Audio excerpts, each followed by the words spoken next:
Oh yeah, Shimo la Tewa gizani.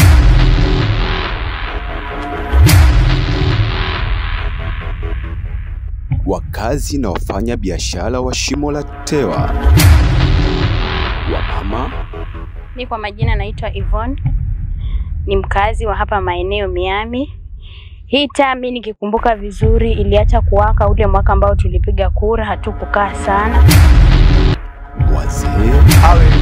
Gavana alikataa kulipia hii kuendeleza hii mulika mwizi.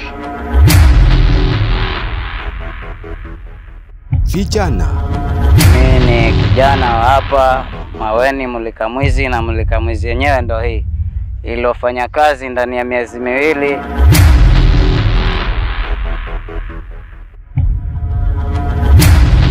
Wanalalamikia haki yao ya kimsingi kikatiba. Wanalalamikia kuhusu mataa ya barabarani na mulika mwizi.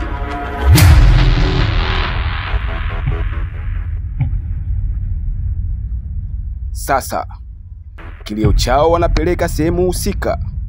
Je, watafanikiwa kusikilizwa?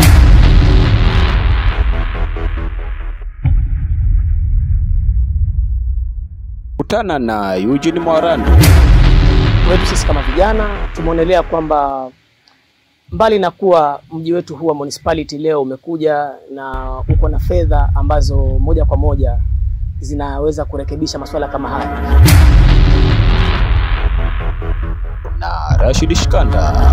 Tunaomba serikali ya county i-coordinate na ile ya municipality ili iweze kuhakikisha janga hili la giza linatokomezwa. Usisahau kutazama episodi ya mwisho Mei 15.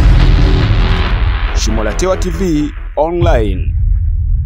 Kilio cha haki.